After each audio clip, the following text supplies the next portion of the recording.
Hey guys, welcome back to my channel. तो आज हम लोग पढ़ने वाले हैं टिकट मास्टर का हाई लेवल डिज़ाइन। और ये क्वेश्चन पूछा जा चुका है सारी फैंक्स में, खास करके मेटा वगैरह में। तो यार, टिकट मास्टर क्या होता है? ऑनलाइन जो भी आप टिकट विकट बुक करते हो ना, उसका सिस्टम हमको बनाना होता है। और दो तरह से सिस्टम डिज़ाइन के क्वेश्चन पूछे जाते हैं। पहला, सिंगल स्टेटमेंट बता दिया जाता है डिज़ाइन टिकट मास्टर, और दूसरे केस में ना वो लोग रिक्वायरमेंट खुद आपको लिख के दे देते हैं। तो अगर रिक्वायरमेंट उन्होंने खुद लिख के दी है तब तो कोई बात ही नहीं है। वरना दूसरा ट्रिक यही होता है कि यार, जितना कम बोलो उतना अच्छा। वरना होगा क्या, आप ज़्यादा ज़्यादा बोलते जाओगे, इंटरव्यूअर हाँ हाँ करता जाएगा और बाद में आपके लिए दिक्कत होगी। थोड़ा बनाओ, अच्छा बनाओ, इज़ बेटर देन बहुत सारा बनाओ बट सारा बेकार हो जाए। तो टिकट मास्टर का जो मुझसे पर्सनली क्वेश्चन पूछा गया था, या दूसरा किताबों में भी पढ़ोगे तो वहाँ पे जो रिक्वायरमेंट रहती है ना, वो मैं आपको बता देता हूँ। उस हिसाब से ही हम लोग बनाएंगे। तो मेरा एक वीडियो था, how to approach any high level design question, उसमें मैंने आपको बहुत सारे स्टेप्स बताए हुए थे। उन्हीं स्टेप्स को फॉलो करेंगे। बैक ऑफ द एनवेलप जो कैलकुलेशन होती है ना यार, एलेक्सो की जो किताब है उसमें लिखा हुआ है पहला स्टेप यही होता है। बाकी गौरव सेन वगैरह जिसके भी वीडियो देखोगे सबने यही बताया है कि सबसे पहले back of the envelope calculation करो। बट ऐसा ज़रूरी नहीं है, क्योंकि बहुत सारी गणित लगा के आप यही प्रूव करोगे कि आपकी मैथ बहुत अच्छी है, जिसका यहाँ पे कोई यूज़ नहीं है। तो आप एज्यूम भी कर सकते हो नंबर, और इंटरव्यूअर से एग्री कर सकते हो। कई बार क्या होता है, आपको पता नहीं होता है जो सिस्टम बनाने वाले हो। जैसे मान लो टिकट मास्टर, तो आप सबने मूवी वूवी बुक की होगी तो आपको पता होगा कैसा दिखता है यूआई में। पहले आप कुछ सर्च मारते हो, इवेंट्स आते हैं, फिर उस पर क्लिक करते हो तो सीट्स वगैरह दिखती हैं, फिर सीट्स को बुक करते हो। ये तो चलो जाना माना सिस्टम हो गया। कुछ एड क्लिक एग्रीगेटर वगैरह ऐसा टाइप का सिस्टम आ गया जिसके बारे में आपको पता नहीं है, तो आप कैसे back of the envelope calculation करोगे? और मान लो कर भी लोगे तो उसका फ़ायदा क्या होगा? Back of the envelope calculation से फ़ायदा ये होता है कि सिस्टम के कंपोनेंट बनाते टाइम हम ये सोचते हैं कि यार, रीड लोड ज़्यादा है तो इसमें कैशिंग लगा दो वगैरह वगैरह। बट अगर आपको सिस्टम के बारे में पता ही नहीं है तो क्या फ़ायदा होगा एनवेलप कैलकुलेशन करने से? तो कई बार ऐसा होता है कि back of the envelope calculation आप एज्यूम कर लो, स्टार्ट करो सबसे पहले फंक्शनल और नॉन फंक्शनल रिक्वायरमेंट से। तो इस सिस्टम के लिए यार, टिकट मास्टर के लिए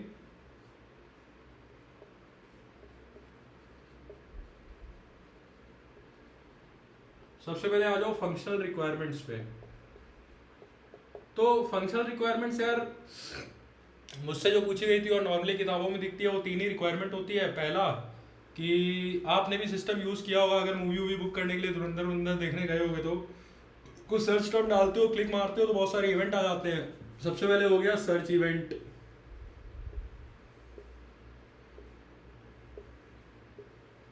दूसरी रिक्वायरमेंट क्या हो गई? सर्च मारते हो, खूब सारी लिस्ट खुल के आती है, पर्टिकुलर पे क्लिक करते हो, उसके अंदर जाते हो जहाँ पे आपको डिटेल्स दिखती हैं, डिस्क्रिप्शन, मेन्यू, कौन परफॉर्म कर रहा है, कितने बजे है, कितनी सीट्स है वगैरह वगैरह। तो दूसरी रिक्वायरमेंट हो गई व्यू इवेंट। ठीक है। तीसरा क्या हो गया? टिकट की जो लिस्ट दिखती है ना, A1 A2 C1 D2 वगैरह वगैरह, उसमें पर्टिकुलर टिकट बुक करते हो तो बुक अ टिकट। देखो, मैंने क्या देखा है ना, बहुत सारे लोगों का टाइम पता है किस चीज़ में वेस्ट हो जाता है। जैसे उनको सिंगल स्टेटमेंट लिख के दे दिया डिज़ाइन टिकट मास्टर, अब वो लोग क्या करते हैं, ऑनलाइन मूवी बुकिंग सिस्टम जो उन्होंने यूज़ किया होगा उसके बारे में सोचने लगते हैं और हज़ारों चीज़ें सोचने लगते हैं कि ये भी बना दें वो भी बना दें। ऐसा नहीं करना है। ठीक है, यही मेन तीन रिक्वायरमेंट है। इसी में सिस्टम ज़्यादातर क्वेश्चन पूछे जाते हैं, इसी को ध्यान में रख के आपको बनाना है। ठीक है, अब आ जाते हैं नॉन फंक्शनल रिक्वायरमेंट पे। ठीक है, ये थी कैपेबिलिटीज ऑफ अ सिस्टम, क्या क्या कर सकता है तुम्हारा सिस्टम। ये है qualities of the system. In task को जब परफॉर्म करेंगे तो कितनी एफिशिएंटली करेंगे, किस किस चीज़ों से करेंगे, वो नॉन फंक्शनल रिक्वायरमेंट से बताया जाता है। तो यहाँ पे आपने ये सब टर्म सुने होंगे, स्केलेबिलिटी, रिलायबिलिटी, फॉल्ट टॉलरेंस वगैरह वगैरह, जो मैंने थ्योरी की सीरीज में भी पढ़ाए थे। देखो, थ्योरी सीरीज पूरी कंप्लीट कर लेना, वरना यहाँ पे कुछ भी नहीं समझ में आएगा आपको, सब ऐसे ऊपर से जाएगा। ठीक है, तो जितनी भी इलिटी वाली स्केलेबिलिटी वगैरह वगैरह वो सब आपको यहाँ बतानी होती है। तो सबसे अच्छा तरीका ये होता है कि कैप थ्योरम एक होती है, ध्यान में रखना उसको। कैप थ्योरम क्या कहती है कि किसी सिस्टम में पार्टीशन, पी मतलब पार्टीशन टॉलरेंस, कैप का जो पी है, पी मतलब पार्टीशन टॉलरेंस, वो तो होगा ही। डिस्ट्रीब्यूटेड सिस्टम है वो तो होगा ही। C for consistency, A for availability, इन दोनों में से कोई एक चीज आप सिस्टम में ला सकते हो पूरी तरह। मतलब या तो सिस्टम को पूरी तरह कंसिस्टेंट कर दो तो अवेलेबिलिटी एकदम खत्म हो जाएगी, पूरी तरह अवेलेबल कर दो तो कंसिस्टेंसी खत्म हो जाएगी। मॉडर्न सिस्टम्स में हम दोनों को थोड़ा थोड़ा रखते हैं। क्यों? क्योंकि माइक्रो सर्विसेज यूज की जाती हैं, तो हम कह देंगे यार एक पर्टिकुलर माइक्रो सर्विस को हम फुली कंसिस्टेंट रखेंगे, एक पर्टिकुलर को हम फुली अवेलेबल रख देंगे। तो ओवरऑल सिस्टम तुम्हारा ना तो पूरी तरह कंसिस्टेंट हुआ, ना तो पूरी तरह अवेलेबल हो गया, थोड़ा थोड़ा हर चीज है। ठीक है, यही जिंदगी का फलसफा है यार, बैलेंस बना के आपको रखना है। तो पहली चीज है यार, कैप थ्योरम के अकॉर्डिंग आपको डिसाइड करना है कि सिस्टम को स्केलेबल ज्यादा रखोगे या अवेलेबल ज्यादा रखोगे। तो सोच के देखो यार, स्केलेबल और अवेलेबल बोल दिया, कंसिस्टेंट ज़्यादा रखोगे या अवेलेबल ज़्यादा रखोगे? कैप थ्योरम, कंसिस्टेंसी ज़्यादा रखोगे या अवेलेबिलिटी ज़्यादा रखोगे? टिकट बुक करने के लिए आपको कंसिस्टेंसी रखनी ही पड़ेगी। क्यों? कंसिस्टेंसी नहीं होगी तो मान लो ये सेम टिकट है, जर्मनी वाला भी देख रहा है, यूएस वाला भी देख रहा है, दोनों ने एक साथ बुक करने की रिक्वेस्ट मारी, दोनों का बुक हो गया, पर क्या एक सीट में दो आदमी बैठ पाएंगे? नहीं बैठ पाएंगे। इसलिए कंसिस्टेंसी फॉर बुकिंग बहुत हाई होगी। ठीक है, अब आ जाते हैं इवेंट सर्च करने के लिए और व्यू इवेंट करने के लिए। तो यार कंसिस्टेंसी की मैंने थ्योरी की सीरीज भी बनाई थी, वो सब पढ़ लेना। कंसिस्टेंसी का एक लाइन का मतलब यही होता है कि every read should be a latest right. मतलब ये डेटाबेस है, इसमें कुछ कुछ डेटा यहाँ पे लिखा जा रहा है, इसी डेटा को ये यूजर पढ़ना चाह रहा है U1, और इसी डेटा में सेम टाइम पे U2 कुछ लिख रहा है। अब ऐसा हो सकता है कि जब ये पढ़ने जा रहा था उसी टाइम पे U2 ने कुछ नया लिख दिया और U1 को पुरानी वैल्यू दिख रही है। ये सब थ्योरी में पढ़ाया हुआ है।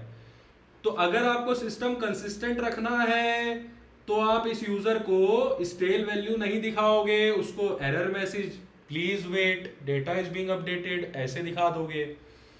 कंसिस्टेंट रखना है तो, कंसिस्टेंट नहीं रखना है, अवेलेबल रखना है, तो आप एरर वेरर नहीं दिखा सकते, प्लीज वेट नहीं दिखा सकते। प्लीज वेट से यूजर को क्या लगेगा? सिस्टम अवेलेबल नहीं है। अवेलेबल रखना है तो प्लीज वेट नहीं, जो पुराना डेटा है वो दिखा दो। अब एक बार सोच के देखो, दिमाग लगाओ। इवेंट सर्च या व्यू करना है, मान लो हमारी सिटी बेंगलोर में 10 इवेंट हो रहे थे, ठीक है, तुरंत उसी समय कोई आया, उसने 2 इवेंट और ऐड कर दिए। 4-5 सेकेंड 10 सेकेंड तक अगर वो नए 2 इवेंट ना भी दिखे तो क्या हो जाएगा? कुछ नहीं होगा यार, 5 सेकेंड बाद यूजर बुक कर लेगा। इसलिए सर्च के लिए हमें कंसिस्टेंसी की बहुत जरूरत नहीं है। या व्यू इवेंट का एग्जांपल देख लो, एक इवेंट आपको दिख रहा है जिसमें कुछ डिस्क्रिप्शन है वगैरह वगैरह डिटेल है, ठीक है। मान लो डिस्क्रिप्शन में कुछ डेटा अपडेट करना है, ठीक है, कुछ एरर आ गया डिस्क्रिप्शन में, कुछ डेटा अपडेट करना है, वहां पे आप कंसिस्टेंट रखना चाहोगे या अवेलेबल रखना चाहोगे?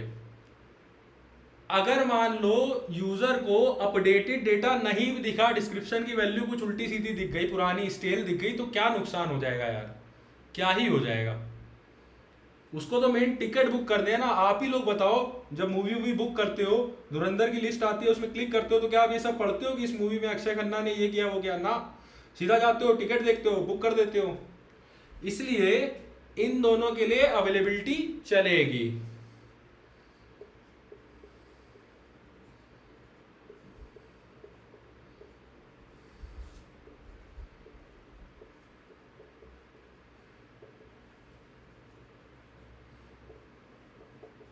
ठीक है, पॉज करो, लिख लो, समझ लो, जो भी करना है करो, क्योंकि अब मैं मिटाने जा रहा हूं। कहाँ गया यार मेरा वो, कहाँ गया?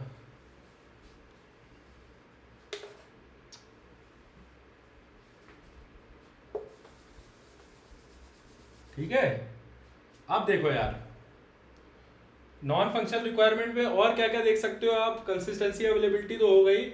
दूसरी बात और एक और आप देखना, सोच के देखना, स्केलेबिलिटी। कुछ कुछ इवेंट ऐसे होंगे जो बहुत पॉपुलर होंगे, जैसे जैसे अभी धुरंधर मूवी चल रही है, या मान लो कोई बादशाह शो करने आए, या कोई बहुत बड़ा कॉमेडियन शो करने आया, तो वो सारे इवेंट बहुत ज़्यादा पॉपुलर होंगे। इसका मतलब बहुत सारे लोग उस इवेंट को बुक करना चाहेंगे, उस इवेंट के अंदर जाके टिकट बुक करना चाहेंगे। तो इसका मतलब ये है कि we should be able, I mean system should be able to handle scalability surges from popular event. Scalability surges का मतलब क्या होता है? स्केलेबिलिटी सर्जेस का मतलब होता है कि नॉर्मल सिस्टम पे इतना ट्रैफिक आ रहा था, कुछ पर्टिकुलर पॉपुलर इवेंट आए, अचानक से बहुत ज्यादा ट्रैफिक आने लगा, ट्रैफिक सर्ज। उसको हैंडल करने के लिए सिस्टम को स्केल अप स्केल डाउन करना पड़ेगा। जब ट्रैफिक आएगा स्केल अप करो, ट्रैफिक चला गया स्केल डाउन करो। स्केल डाउन नहीं करोगे तो फालतू का पैसा भरोगे जो आपने स्केल अप किया था, रिसोर्सेज लगाए थे। इस वजह से scalability surges from popular event आपको हैंडल करना पड़ेगा, ठीक है। और एक और चीज इसमें आप सोच के देख सकते हो, हम सभी लोग हैं यार, जब भी इस तरह का सिस्टम आए, ई कॉमर्स का आ गया या ये आ गया मूवी टिकट बुकिंग वगैरह, तो हम लोग करते क्या है यार, देखते सब कुछ है, बुक बहुत कम करते हैं। सब लोग खोल के देखते हैं यार ये मूवी लगी, ये लगी, ये बुक तो बहुत कम करते हैं ना। इसका मतलब सिस्टम में रीड ट्रैफिक बहुत ज्यादा होगा कंपेयर टू राइट, ठीक है। सिस्टम में रीड लोड ज्यादा होगा राइट से, ठीक है। अब अगला स्टेप क्या होगा? एपीआई सोचना, ठीक है। एपीआई सोचने के पहले आप एंटिटी सोच सकते हो। एंटिटी का मतलब कि डेटाबेस में किस तरह की टेबल्स आप स्टोर कराओगे। अभी आपको बहुत ज्यादा आइडिया नहीं लगेगा क्योंकि आप बिगिन कर रहे हो सिस्टम। मतलब मैं एक बात बता रहा हूँ कि इंटरव्यू जब स्टार्ट होता है तो हो सकता है स्टार्टिंग में आपको बहुत ज्यादा आइडिया ना लगे, लेकिन एक बेसिक आइडिया आपको लगेगा कि डेटाबेस में आप क्या क्या स्टोर करा सकते हो। तो डेटाबेस में यार एक तो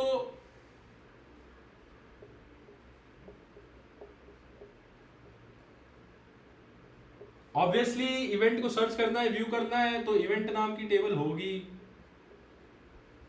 ठीक है। उसमें बुक टिकट करना है तो टिकट नाम की टेबल होगी, ठीक है। और क्या क्या कर सकते हो, इतना अगर आपने लिख दिया ना, ये तो फॉर श्योर है, तो चलता है, अगले स्टेप पे जा सकते हो। बट क्योंकि मैंने तो सिस्टम बनाया हुआ है इसलिए मैं आपको अभी बता दे रहा हूँ, आपके दिमाग में हो सकता है ना आए, बट ऑब्वियसली सोच के देखो, इवेंट जहां हो रहा है तो कोई कोई वेन्यू होगा भाई, कोई पार्क टेक पार्क होगा या बॉटनिकल गार्डन वार्डन वगैरह, लाल बाग वगैरह, कहीं तो हो रहा होगा ना कुछ, वो वेन्यू होगा। और इवेंट को परफॉर्म करने भी कोई आ ही रहा होगा। जैसे मान लो मूवी तो चलो सिनेमा हॉल में लगती है, लेकिन मान लो कोई कंसर्ट हो रहा है तो उसमें बादशाह आएंगे ना, तो परफॉर्मर ये सब होगा, ठीक है। अभी के लिए अगर इतना आप सोच पा रहे हो बहुत है, ठीक है। रियल सिस्टम बनाने में महीनों लग जाते हैं, आपको 1 घंटे में उसे बताना है कि बुद्धि लगा पाते हो आप, ठीक है। दूसरा क्या है? API design.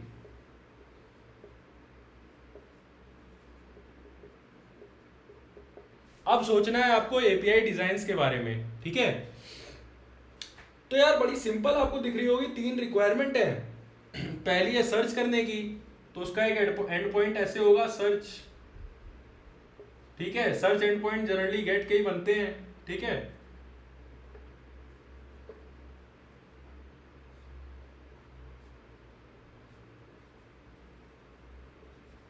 क्यों सर्च एंड पॉइंट गेट के बनते हैं? बेंचमार्क है, ठीक है।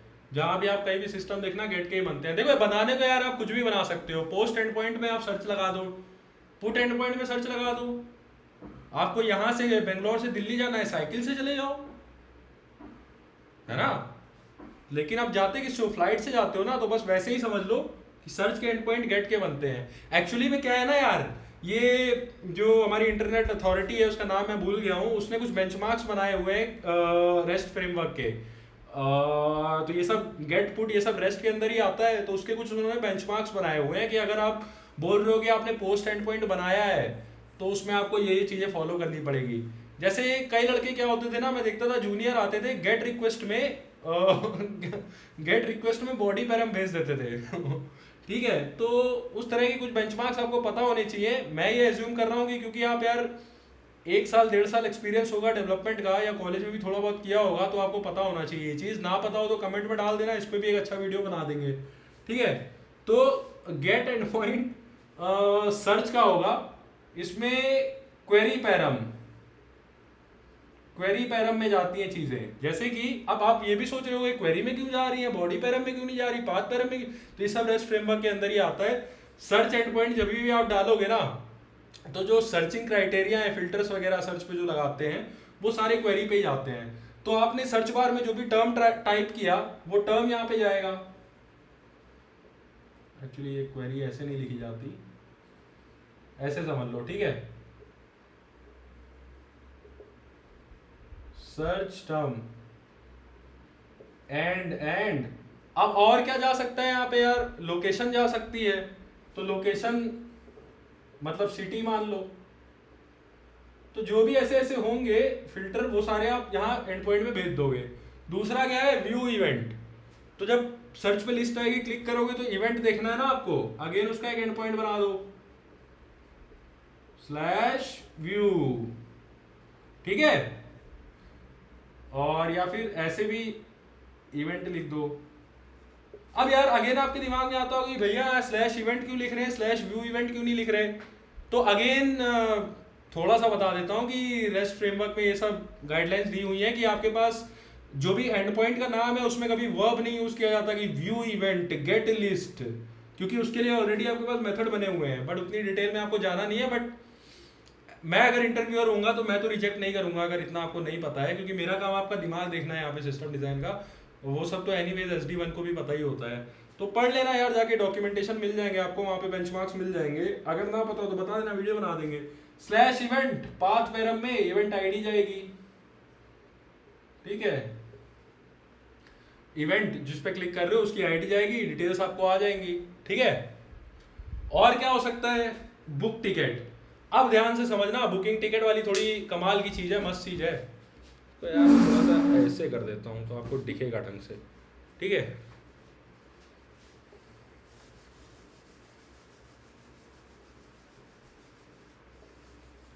जिंदगी इम्तिहान लेती है,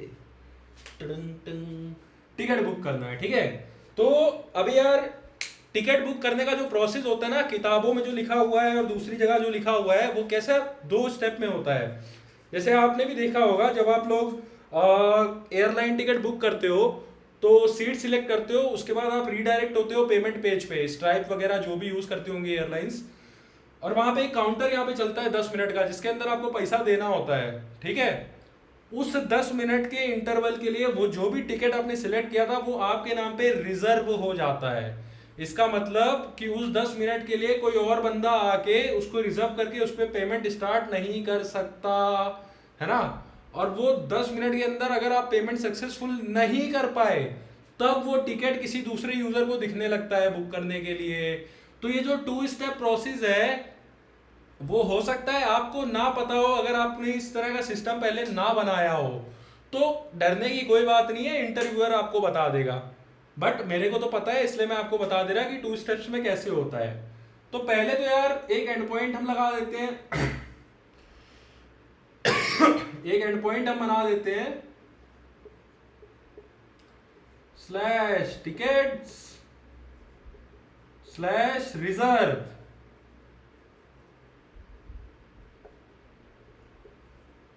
इसमें हम लोग क्या करेंगे, बॉडी में टिकट आईडी भेज देंगे जिसको रिजर्व करना है, और यूजर आईडी भेज देंगे जिस यूजर के लिए रिजर्व करना है ना। नहीं, यूजर आईडी अगर आप यहां भेज के एपीआई बना रहे हो तो मैं नेटवर्क टैब पे जाके ये एपीआई देख के किसी और अपने दोस्त को भेज दूंगा, और पोस्टमैन से वो कॉल कर देगा ये वाली एपीआई और मेरी यूजर आईडी डाल देगा। तो बेसिकली एक यूजर जो कि सिस्टम में ऑथेंटिकेटेड नहीं है, या मान लो है भी, तो वो अपने लिए नहीं किसी और के लिए टिकट बुक कर पा रहा है। इसलिए यूजर आईडी कभी बॉडी में नहीं भेजी जाती है। इसको भेजने का क्या तरीका है, हेडर से टोकन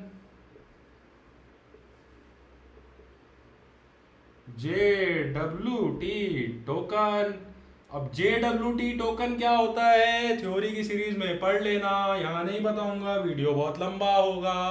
ब्रीफ में बता दे रहा कि एक ऐसी स्ट्रिंग होती है जो कि रीडेबल नहीं होती है, इसको हम भेजते हैं फ्रंट एंड से, बैक एंड में हमारे पास एक की होती है जिसकी मदद से ये टोकन बना होता है, और उस की मदद से बैक एंड सिस्टम वेरीफाई करता है कि ये टोकन वैलिड है कि नहीं।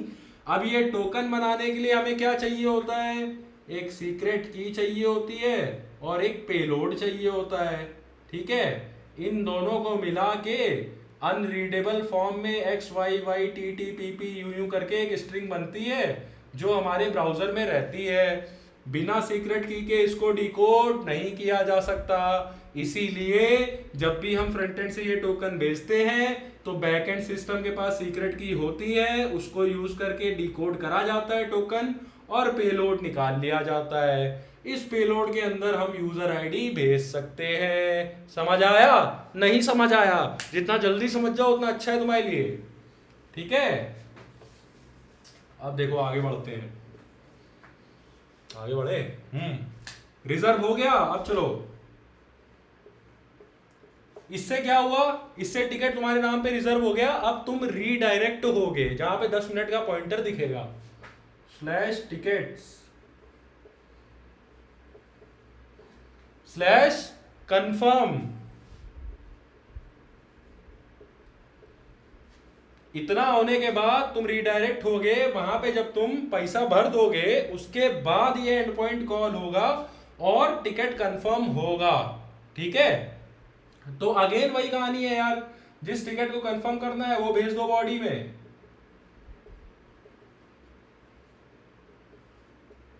और दूसरा क्या है, हेडर में JWT टोकन भेज दो।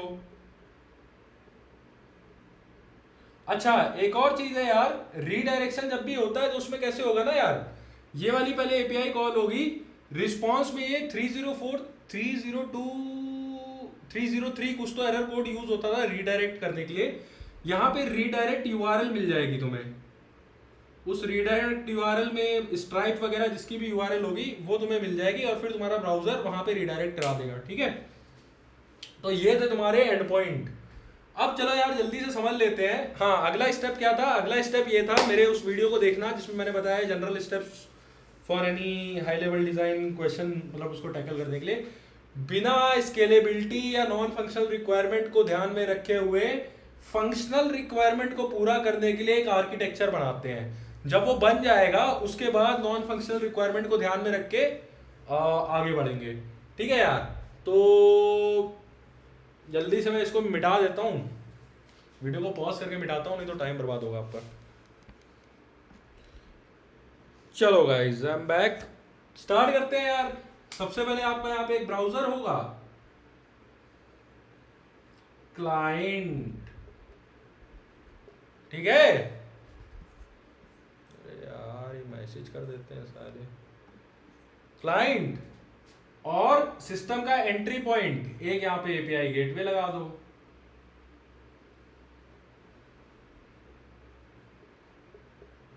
अब अगेन यार एपीआई गेटवे और लोड बैलेंसर में बहुत सटल डिफरेंसेस होते हैं जो मैंने अपनी थ्योरी की वीडियोस में बताया हुआ है, ठीक है। तो यहाँ डिटेल में नहीं बताऊंगा। मॉडर्न जो एपीआई गेटवेज होते हैं ना यार, उसके अंदर छोटा सा लोड बैलेंसर एम्बेडेड आता है, तो आपको इंटरव्यू के पॉइंट ऑफ व्यू से पता होना चाहिए लोड बैलेंसर और एपीआई गेटवे के डिफरेंस, लोड बैलेंसर का इंटरनल आर्किटेक्चर वगैरह वगैरह। उस पर भी वीडियो मैंने रिकॉर्ड करके रख दिया है, धीरे धीरे शेड्यूल होकर निकलेंगे। सब कुछ मैं आपको नहीं डाल सकता ना एक साथ, मतलब तो मेरा ये है कि थोड़ी थ्योरी डाल दो, उस पे बेस्ड जो क्वेश्चन है वो बना दो, आगे की थ्योरी आगे निकालते जाओ, क्वेश्चन बनाते जाओ। तो यार ये एपीआई गेटवे है, एपीआई गेटवे के कुछ फायदे होते हैं यार। ये जब आप कॉन्फ़िगर करोगे ना AWS में जाके, तो अंदर ही आप इसमें बहुत सारी चीजें लगा सकते हो। आप इसमें रेट लिमिटिंग लगा सकते हो, आप इसमें SSL TLS टर्मिनेशन कर सकते हो। SSL TLS टर्मिनेशन क्या होता है, अगेन इस पे मैं वीडियो बना चुका हूँ थ्योरी का, यहाँ पे बस मैं आपको थोड़ा सा बता देता हूँ कि फायदा क्या होता है। फायदा बस ये होता है यार कि यहाँ से जब आप रिक्वेस्ट भेज रहे हो सिस्टम पे, तो आपने उसको इनक्रिप्ट करके HTTPS करके भेजा है, ठीक है, ताकि हैकर बीच में आए, कुछ भी फेरबदल करे, चेंज करे तो कर ना पाए, पता लग जाए आपके सिस्टम को कि यहाँ पे कुछ हुआ है बीच में, ठीक है। बट यार एक बार रिक्वेस्ट आपके सिस्टम में पहुंच गई, अब जो ये पूरा बैकएंड का सिस्टम होगा वो तो आपके कंट्रोल में है ना। मतलब AWS का वर्चुअल प्राइवेट क्लाउड होगा जिसके अंदर ये पूरा इंफ्रास्ट्रक्चर सेटअप हुआ होगा, वहां पे घुस के हैकर कुछ कर दे इसकी पॉसिबिलिटी तो बहुत ही कम है यार, अनलेस कि वो पैसा दे AWS के डेवलपर को कि भाई कुछ कर दो, ठीक है। तो अंदर के सिस्टम में HTTPS रिक्वेस्ट भिजवाने का कोई मतलब नहीं होता है यार, तो वहां पे हम लोग HTTP रिक्वेस्ट ही करते हैं। तो जब इधर से इधर रिक्वेस्ट भेज रही थी तो दोनों में SSL हैंडशेक हुआ था, ठीक है, और फिर डेटा गया था, है ना। अंदर दोबारा आपको भिजवाना है तो फिर से SSL हैंडशेक करना पड़ेगा, वो हैंडशेक ना करना पड़े उसमें बहुत लेटेंसी आती है, इस वजह से HTTP की ही रिक्वेस्ट हम लोग भिजवा देते हैं, ठीक है। तो एक तो हो गया रेट लिमिटर, एक हो गया SSL TLS टर्मिनेशन, और ऑथेंटिकेशन वगैरह भी कर सकते हैं हम लोग, ठीक है। और भी बहुत सारी चीज होती है यार, मेन बस डिफरेंस इतना समझ लो कि जो API गेटवे होता है ना वो एंड पॉइंट के बेस पे डिफरेंट डिफरेंट माइक्रो सर्विस को रिक्वेस्ट भिजवा सकता है, ठीक है। लोड बैलेंसर भी कर सकता है बट कस्टम आपको कोड लिखना पड़ेगा उसके अंदर। बट थिंग इज यार कि करने को तो आप कुछ भी कर सकते हो यार, अगेन जो मैंने एग्जांपल दिया था, आप बेंगलोर से मुंबई साइकिल से भी जा सकते हो, but it's not built for that, right. तो वैसा ही होता है यार। तो डिटेल वीडियो मैंने इसमें बताया हुआ है कि API गेटवे से आप क्या क्या कर सकते हो, लोड बैलेंसर से क्या कर सकते हो, ठीक है। तो बन गया API गेटवे। अब चलो सिस्टम पे हम लोग समझते हैं कि जो हमने फंक्शनल रिक्वायरमेंट लिखी थी उसके हिसाब से क्या क्या सर्विस चाहिए होगी। तो एक तो आपको चाहिए होगी इवेंट को व्यू करने की सर्विस, तो इसको मैं बोल देता हूं इवेंट सर्विस, ठीक है। इसका काम क्या होगा, जब भी /व्यू वाला एंड पॉइंट वाला कॉल आएगा तो रिक्वेस्ट यहां पे जाएगी और ये आपका डेटाबेस होगा,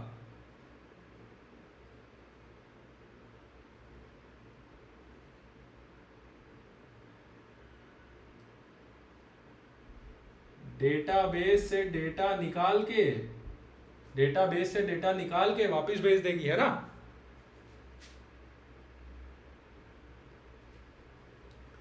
तो इसमें वही यार CRUD ऑपरेशंस होंगे 4, व्यू करने के, इवेंट को डिलीट करने के, इवेंट को क्रिएट करने के, इवेंट को अपडेट करने के, जिसमें से इवेंट अपडेट, इवेंट डिलीट और इवेंट क्रिएट ये एडमिन्स यूज करेंगे आप नहीं यूज करोगे, आपके स्कोप से बाहर है, आप सिर्फ व्यू इवेंट वाला यूज करोगे, ठीक है।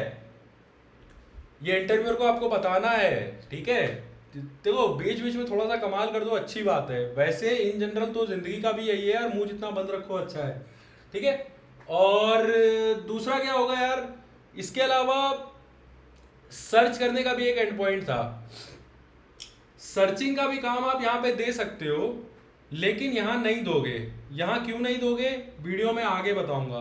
बेसिकली सर्च की जब मैं क्वेरी आपको बताऊंगा ना तब आपको समझ में आएगा कि मैंने वो सर्च एंड पॉइंट यहाँ क्यों नहीं दिया था। अभी के लिए आप ऐसे समझ लो कि सर्च के लिए मैंने अलग से सर्विस बना दी है,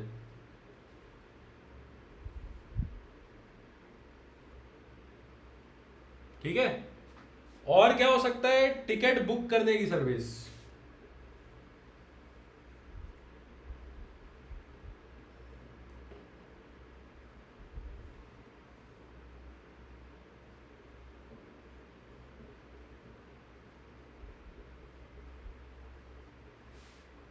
ठीक है। तो जो मैंने 2 एंड पॉइंट टिकट बुक करने के लिए बनाए थे, एक था /रिजर्व, एक था /कन्फर्म, ठीक है। तो उसकी जब रिजर्व की रिक्वेस्ट यहाँ पे आएगी तो करस्पॉन्डिंग टिकट का स्टेटस यहाँ पे रिजर्व करेंगे, अभी मैं इसका भी स्कीमा बताऊंगा तब आपको समझ में आएगा। उसके बाद आपको टिकट कंफर्म करना है, तो यहाँ पे है स्ट्राइप वगैरह जो भी थर्ड पार्टी सर्विस होगी वो यूज की जाएगी, ठीक है।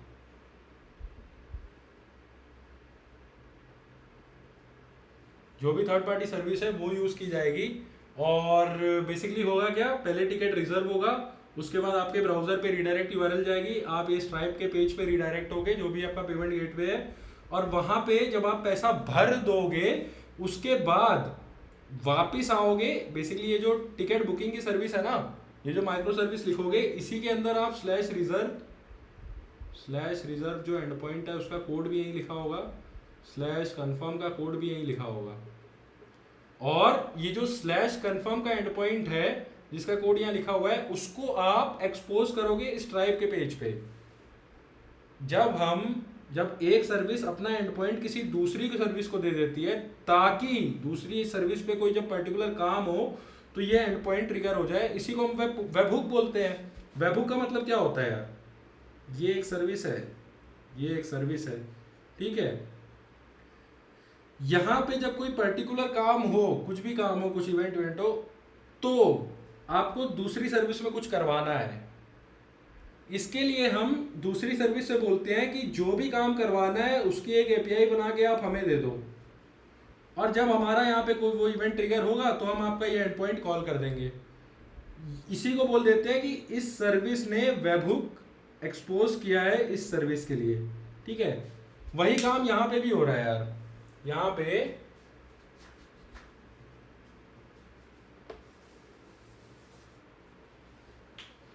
स्लैश रिजर्व स्लैश कन्फर्म,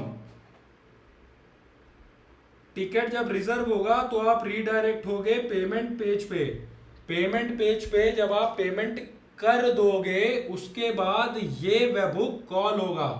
ये वेबहुक का कोड बुक टिकट में लिखा हुआ है और एक्सपोज हुआ है स्ट्राइप को। जब वो कॉल होगा तब टिकट जाके यहाँ पे स्टेटस कंफर्म हो जाएगा, ठीक है। ऐसे काम करेगा। एलेक्स जू में भी, एलेक्स जू की जो नई वाली किताब है उसमें, एलेक्स जू की थी ना यार, एलेक्स जू की थी कि educative.io का कोर्स था आई थिंक, कहीं तो मैंने पढ़ा था ऐसे ही आर्किटेक्चर, मतलब ज़्यादातर जगह ना ऐसे ही दिया हुआ है। यूट्यूब में भी अगर आप दूसरे दूसरे लोगों के वीडियो देखोगे तो ऐसा ही आर्किटेक्चर रहता है सबका, ठीक है। थोड़ा बहुत ऊपर नीचे होगा बट ऑलमोस्ट ऐसे ही रहता है, ठीक है। बट मैंने ये देखा है यार, एक दो चैनल मेरे को मिले थे यूट्यूब के, वहां पे ना यार अगर आपको 5 साल एक्सपीरियंस, 6 साल एक्सपीरियंस है, 8 साल एक्सपीरियंस है, तभी आप समझ पाओगे उनकी बातें, क्योंकि वो ऊपर ऊपर का बताएगा, इतना डिटेल में नहीं बताता है। इसीलिए मैंने ये चैनल स्टार्ट ही किया है यार, कि जी जिनका मतलब सबकी कैपेबिलिटी अलग अलग होती है ना यार, किसी को देर से समझ में आता है, किसी को जल्दी समझ में आता है, तो यहाँ से देख के सबको समझ में आ जाए, ठीक है। अब चलो बात कर लेते हैं डेटाबेस के बारे में यार। तो आपको याद है जब मैं नॉन फंक्शनल फंक्शनल रिक्वायरमेंट लिखवा रहा था तो वहीं पे मैंने आपको बताया था एंटिटीज, उन्हीं एंटिटीज को ध्यान में रख के हम लोग डेटाबेस का एक डिजाइन बनाते हैं। अब यहाँ पे अगेन यार आप सोच रहे होगे कि नो सीक्वल डेटाबेस यूज करें या सीक्वल डेटाबेस यूज करें। तो देखो यार, आजकल के जो मॉडर्न सिस्टम है ना, उन मॉडर्न सिस्टम में जो काम जिस लेवल पे सीक्वल डेटाबेस से करा सकते हो, वही काम उसी लेवल पे नो सीक्वल से भी करा सकते हो। फॉर एग्जाम्पल, पहले हम लोग क्या बोलते थे कि यार अगर सिस्टम में हमें स्ट्रॉन्ग ट्रांजैक्शंस चाहिए तो हमें सीक्वल डेटाबेस पे ही जाना पड़ेगा, और अगर ट्रांजैक्शंस की उतनी ज़्यादा रिक्वायरमेंट नहीं है बट हमें स्केलेबिलिटी बहुत ज़्यादा चाहिए तो हम नो सीक्वल डेटाबेस पे चले जाते थे, है ना। आजकल कॉकरोच डीबी नाम का एक डेटाबेस है, ऐसे और भी हैं। ये सारे ट्रांजैक्शनल भी हैं और ये स्केलेबल भी हैं, ठीक है। बट इंटरव्यू के पॉइंट ऑफ व्यू से आपको डिफरेंसेस पता होने चाहिए। एक कंपनी है यार, क्या नाम था इसका, हाई लेवल, अभी थोड़ी दिन पहले ही इंटरव्यू हुआ था, वहाँ उसने मुझसे पूछ लिया था कि आप कैसे डिसाइड करते हो कि कौन सा डेटाबेस यूज़ करना है। मैंने बोला मैं तो डिसाइड ही नहीं करता हूँ, आर्किटेक्ट डिसाइड करता है। बट मतलब आपको पता होना चाहिए डिफरेंसेस, ठीक है। तो अगेन जो मेरा वीडियो था how to approach any high level design interview question, वहीं पे मैंने आपको डिटेल में बताया था कि कैसे डिसाइड करें।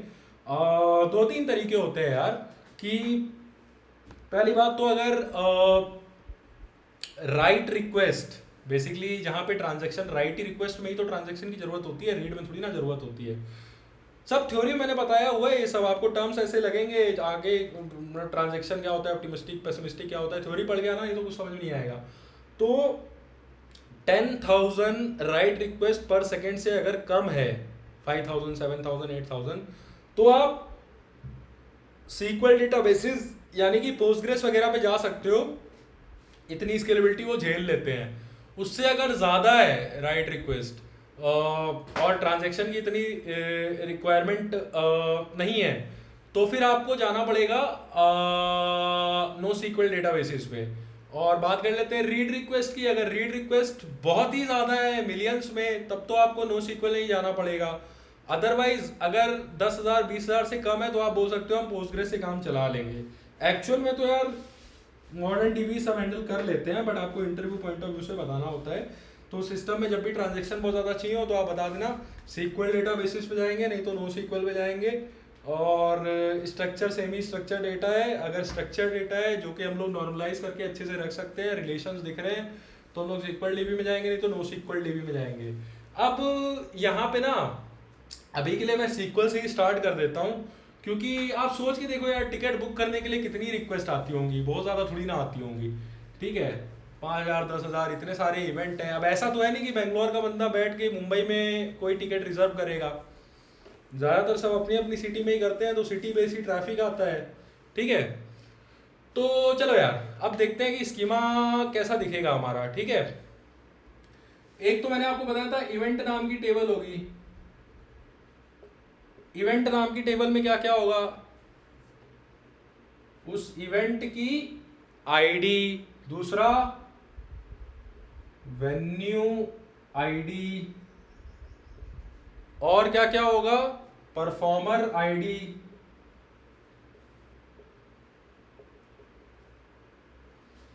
और क्या क्या होगा, टिकट्स। भाई इस इवेंट को कोई वेन्यू में हो रहा होगा, उस वेन्यू की आईडी, उसकी परफॉर्मर की आईडी, टिकट्स की लिस्ट, ये बेसिकली एक एरे होगा। इवेंट का नाम, और क्या क्या होगा, डिस्क्रिप्शन।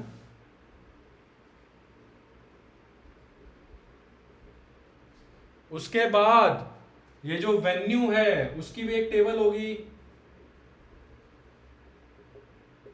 यहाँ पे वेन्यू की आईडी होगी, यही आईडी मैप हुई होगी इस वेन्यू आईडी से, और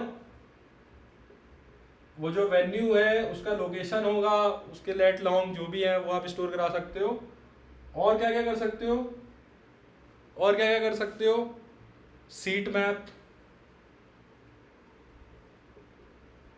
सीट मैप मतलब वही स्ट्रक्चर जो सीट का दिखता है ना, कि A1 B2 C2 platinum gold वगैरह वगैरह, वो सारा यहाँ पे होगा।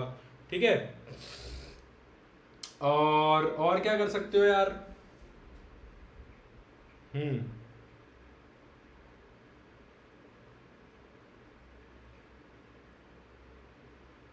और क्या कर सकते हो, एक्चुअली ये सीट मैप मैंने गलत बता दिया। आप चाहो तो सीट मैप की जगह ऐसा भी कर सकते हो कि यहाँ जो एरे है ना, यहीं पे आप 2D एरे बना लो और वहीं पे दिखा दो कौन कौन सी सीट्स। क्योंकि कई बार क्या होता है ना यार, वेन्यू में 5,000 सीट है, लेकिन जो उसमें इवेंट हो रहा है वो छोटा है, तो आप केवल 100 सीटें ही रखोगे, बाकी ब्लॉक करके रखोगे। ठीक है, या वेन्यू में मान लो अभी 200 सीटें हैं, बट बहुत बड़ा इवेंट होने वाला है तो 500 सीटें और लगा दोगे। इसलिए वेन्यू पे सीटें डालना सही नहीं रहेगा मुझे लगता है। इवेंट के हिसाब से मैप बनता है, तो टिकट्स का 2D एरे आप यहाँ पे रख सकते हो, वो कर सकते हो। सिमिलरली यार एक परफॉर्मर की भी टेबल होगी, परफॉर्मर की आईडी होगी, नाम वगैरह पता वो सब होगा। अब आते हैं मेन यार टिकट टेबल पे। ठीक है, ठीक है, ये जो एरे है ये टिकट टाइप का है। ठीक है, वो कैसा होगा यार, टिकट की आईडी होगी, किस इवेंट का टिकट है। भाई ऐसे सोचो यार, क्लब लब में आप जब नाचने गाने जाते हो या कोई इवेंट इवेंट जाते हो, तो आपको टिकट मिलता है ना यार, उसमें सब कुछ लिखा रहता है, आपका फ्लोर कौन सा है, आपका टेबल कौन सा बुक हुआ है, वहाँ पे डीजे कौन सा है, वगैरह वगैरह। ठीक है, तो आईडी कौन से इवेंट का है, वो इवेंट आईडी। भाई कई बार क्या होता है, क्लब लब जो बड़े बड़े होते हैं भाई, महंगे वाले, उनमें हर फ्लोर में अलग अलग चल रहा होता है ना इवेंट, तो किस इवेंट के लिए आपका टिकट है वो मिलता है, आईडी है। और क्या क्या है, आपकी सीट कौन सी है, ये जो टिकट है इसमें आपकी सीट A1 B2 C3 है कि क्या है, वो सब रहता है। और क्या रहता है, प्राइस, टिकट का प्राइस कितना है। और सोच के देखो क्या क्या हो सकता है, किस यूजर का टिकट है उस यूजर की आईडी, और स्टेटस। स्टेटस क्या क्या हो सकते हैं, सबसे पहले टिकट क्या रहेगा, अवेलेबल। उसके बाद टिकट क्या होगा, रिजर्व। रिजर्व होने के बाद क्या होगा, बुक।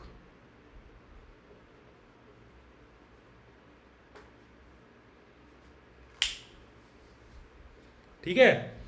अब यार चलो बात करते हैं आगे की। ये तो आपकी नॉन फंक्शनल रिक्वायरमेंट्स मैंने आपको बता दिया कि पहले टिकट रिजर्व होने जाएगा, उसके बाद ये वेबहुक एक्सपोज होगा कंफर्म नाम का, जो स्ट्राइप से कॉल होगा और टिकट का स्टेटस यहाँ पे चेंज हो जाएगा।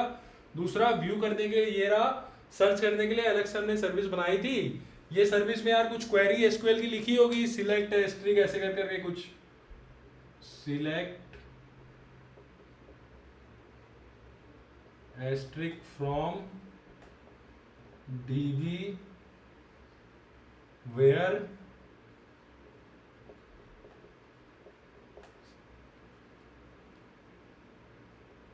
एक तो टाइप होगा कि इवेंट कौन सा, मूवी देखने जा रहे हो, कंसर्ट देखने जा रहे हो, क्या क्या देखने जा रहे हो, जो जो आपकी लिस्ट चाहिए, टाइप इन ऐसे। और क्या क्या होगा,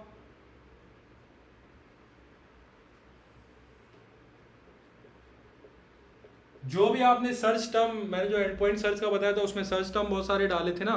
तो जैसे मान लो आप इवेंट का नाम कुछ सर्च किए होगे, नेम, लाइक, परसेंटेज, यहाँ पे कुछ सर्च टर्म BCD कुछ लिखा होगा। ठीक है, तो डेटाबेस में उस पर्टिकुलर कॉलम पे, नेम कॉलम पे जहाँ जहाँ भी BCD आ रहा होगा बीच में, वो सारी चीज़ें सर्च होंगी। इतना डिटेल में अब सीक्वल नहीं बताऊंगा मैं आपको। ठीक है, तो ये तो था बेसिक सिस्टम, बट अगर इसको आपने बनाया तो आप रिजेक्ट हो जाओगे, क्योंकि सबसे बड़ी प्रॉब्लम है यहाँ पे सिलेक्ट क्वेरी। आपको ऑप्टिमाइज करके बताना पड़ेगा इंटरव्यूअर को कि यार ये सिलेक्ट क्वेरी जो है ना, ये बहुत मुश्किल इन द सेंस बहुत हैवी होती है डेटाबेस पे। क्यों हैवी होती है इसका यार कहीं और पढ़ लेना, क्योंकि यहाँ बताऊंगा ना तो 15-20 मिनट और बर्बाद हो जाएंगे। बर्बाद नहीं होंगे, मतलब 15-20 मिनट खराब होंगे। बट कहीं पे भी इस तरह की क्वेरी आपको सर्च करनी होती है ना, तो वो लोड बहुत ज़्यादा लाती है सिस्टम पे। और मैंने आपको क्या बताया था, रीड हैवी सिस्टम है। मैंने जब आपको नॉन फंक्शनल रिक्वायरमेंट बताई थी तो बोला था ना रीड हैवी सिस्टम है, मतलब रीड लोड काफ़ी आएगा। तो उतने हैवी रीड लोड के लिए आप ये क्वेरी नहीं चला सकते हो। कैशिंग, आप सोच रहे होगे कि ठीक है क्वेरी नहीं चलानी है, कैशिंग। तो यार कैशिंग में भी प्रॉब्लम ये है कि यार यहाँ पे तो मैंने सिर्फ नेम का पैरामीटर लिखा है। हो सकता है लोग एग्जैक्ट लोकेशन से सर्च करें कि मेरा घर यहाँ है, आसपास क्या इवेंट चल रहे हैं, तो उसमें कैशिंग बर्बाद हो जाएगी भाई। ऐसा तो बहुत कम ही होगा कि लैटिट्यूड लॉन्गिट्यूड सबके मैच ही कर जाए, तो कैश भी इनवैलिडेट बहुत बार बार कराना पड़ेगा। तो आपको कैशिंग से तो काम नहीं चलने वाला, तो कुछ तो आपको यहाँ पे अलग करना पड़ेगा। तो चलिए देखते हैं कि वो अलग हम क्या कर सकते हैं।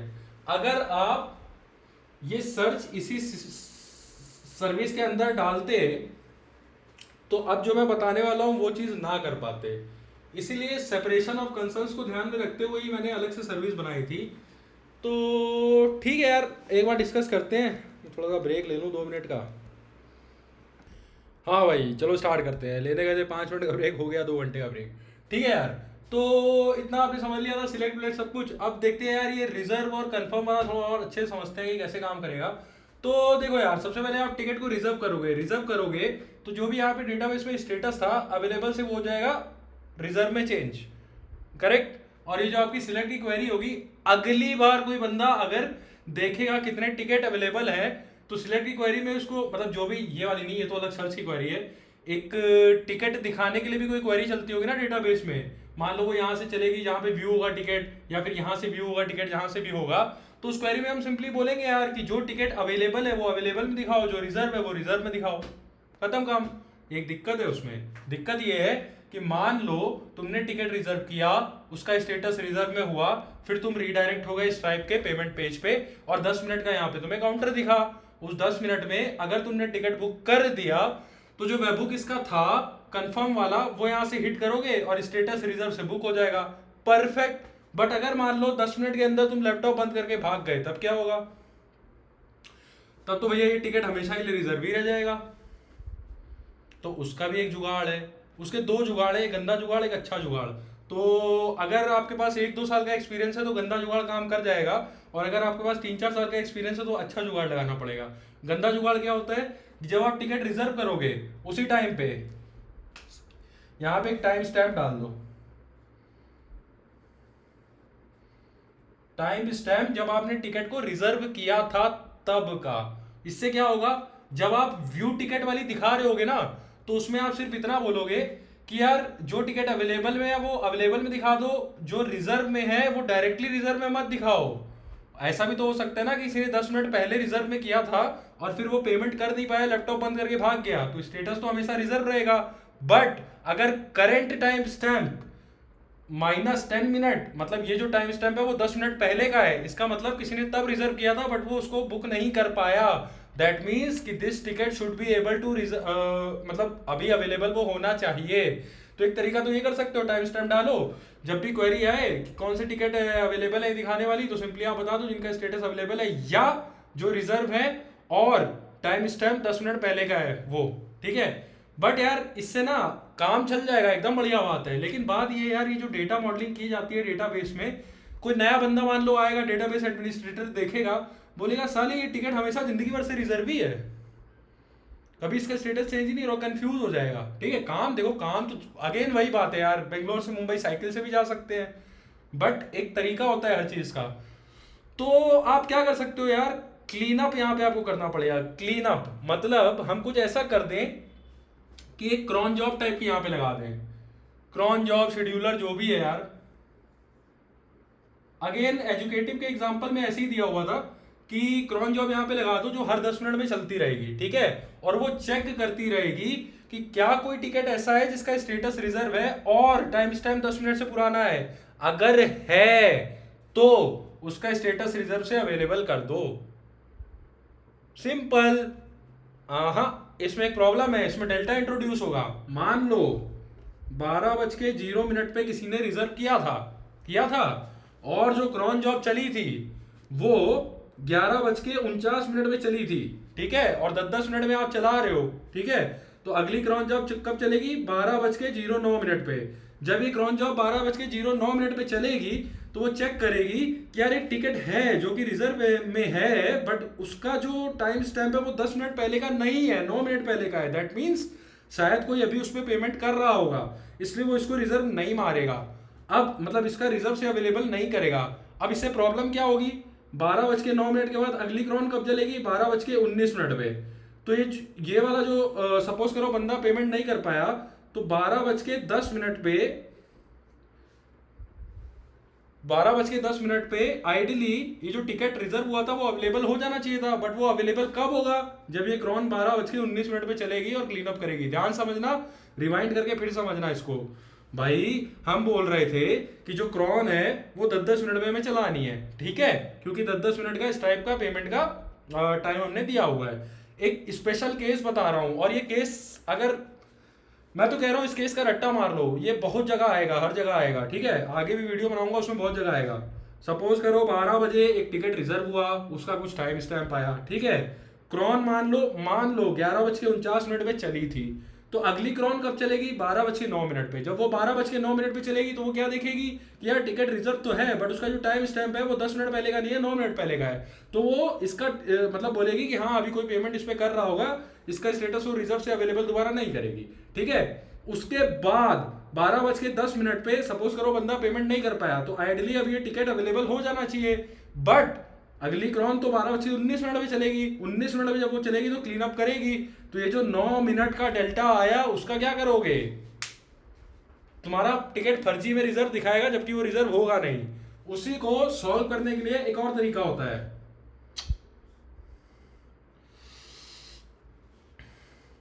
ठीक है, ये क्रॉन। तो अगेन यार क्रॉन जॉब क्या होती है, ये आई थिंक सेल्फ एक्सप्लेनेटरी है, मुझे बताने की जरूरत नहीं है, कहीं और पढ़ लेना कि क्रॉन जॉब क्या होती है। ऐसे समझ लो कि कोई भी ऐसा टास्क उसमें फिक्स्ड इंटरवल ऑफ टाइम पे कराना है, तो उस टास्क की स्क्रिप्ट लिख के क्रॉन जॉब में डाल दो। Node.js के पैकेज वगैरह बहुत सारे अलग अलग अपने अपने पैकेज आते हैं, तो हाँ वैसे करके कर सकते हैं। अब यार इससे भी आपने देखा कि डेल्टा इंट्रोड्यूस हो गया, अब इसको सॉल्व करने की क्या, अरे यार फिर से मैसेज आ गया। चलो गाइस तो 1 मिनट में मैसेज का रिप्लाई कर देता हूँ, फिर से वीडियो कंटिन्यू करूँगा। हाँ यार, तो चलो शुरू करते हैं। तुमने देखा था यार कि क्रॉन जॉब लगाने से डेल्टा वेल्टा आ जाता है, तो इसको हटाने का भी यार एक तरीका है। तरीका जो है ना, अगेन DDIA जो बुक है, डेटा इंटेंसिव एप्लीकेशन, उसमें लिया हुआ है डिस्ट्रीब्यूटेड लॉग्स का। तो एक बार मौका मिले तो उस किताब को ज़रूर पढ़ना, और अगर मौका मिले तो ज़बरदस्ती मत पढ़ना वरना समझ में नहीं आएगी और बहुत टाइम कंज्यूमिंग किताब है। तो डिस्ट्रीब्यूटेड लॉग्स की मदद से अब जो बताने वाला हो ना, वो भी तुम्हें कई जगह यूज़ होगा, तो उसको भी अगर ना समझ में तो आएगा ही, थोड़ा सा याद कर लेना, ठीक है? क्योंकि देखो कैसे यूज़ होगा, मैं बताता हूँ। प्रॉब्लम क्या थी, स्टेटस टिकट रिजर्व होता था तो उसका हम लोग स्टेटस चेंज कराते थे, और उसके बाद टाइम स्टैम्प स्टोर कराते थे, डेल्टा वगैरह इंट्रोड्यूस होता था, क्रॉन जॉब लगानी पड़ती थी, उसके बाद भी प्रॉब्लम सॉल्व नहीं होती थी। तो हम लोग क्या करेंगे ना यार, इसको हटाओ, इसको हटाओ, और यहाँ पे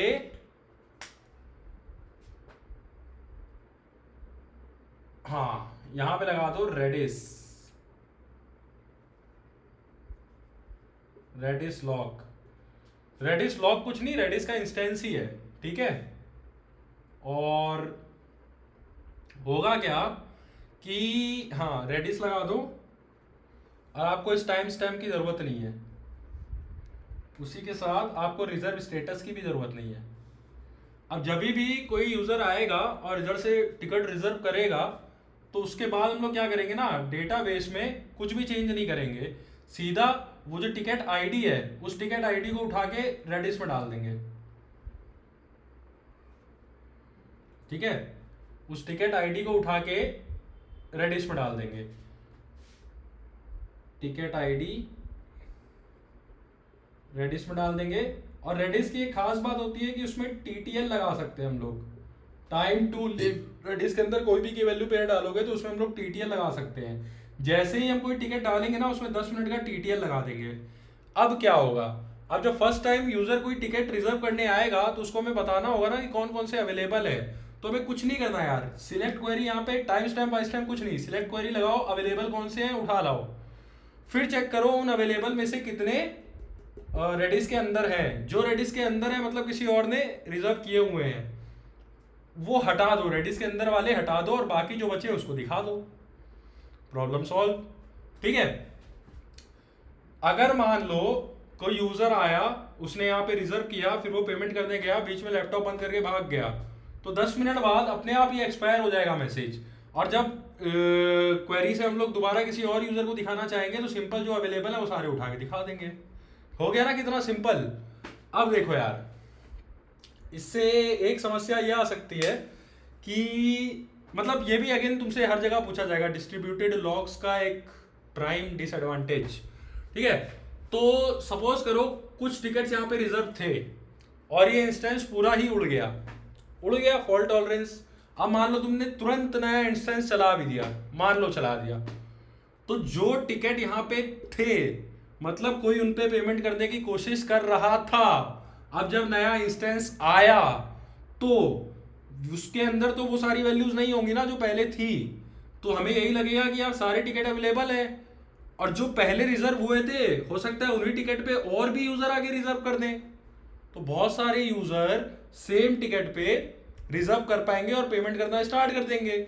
उसका सोल्यूशन ये है कि जिसने पहले पेमेंट खत्म कर दिया उसका हम मान लेंगे, बट ये बैड यूजर एक्सपीरियंस होगा। क्यों? यूजर ने जब टिकट रिजर्व किया है तो वो ये चाह रहा है कि मैंने रिजर्व कर दिया, मुझे 10 मिनट का टाइम मिलेगा पेमेंट करने के लिए, बट अगर रिजर्व करने के बाद भी उसकी पेमेंट, मतलब तुम ये मैसेज दिखा रहे हो कि someone else book the ticket, तो वो बोलेगा सिस्टम तो फ्रॉड है यार। तुमने जब ऐसा पॉसिबिलिटी है कि रिजर्व करने के बाद भी मैं बुक ना कर पाऊं, तो तुमने रिजर्व करने क्यों दिया? Why did you allow me to reserve? But ये सब डिस्कशन हम लोग को पहले ही बीआरडी में करने होते हैं। ये एक डिसएडवांटेज आता है डिस्ट्रीब्यूटेड लॉक का, ये आपको कई जगह देखने को मिलेगा, ठीक है? तो यहाँ पे मैं ये नहीं बताऊंगा कि इसको कैसे टैकल किया जाता है, बहुत ज़्यादा मतलब इतना डिटेल में यार स्टाफ इंजीनियर के लिए ही जाता होगा।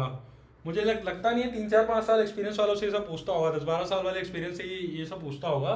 और अगर फिर भी तुम्हारे मन में चुल हो रही हो तो बता देना, एक कमेंट डाल देना, उसमें समझा दूंगा कि इस चीज़ को कैसे हैंडल किया जाता है। ठीक है। अब यार एक और चीज़ समझते हैं। तुमने देखा कि यार ये जो सर्चेज होते हैं इस तरह के परसेंटेज परसेंटेज वाले, वो क्वेरी, ये जो क्वेरी है ये एफिशिएंट नहीं होती है। एफिशिएंट क्यों नहीं होती है?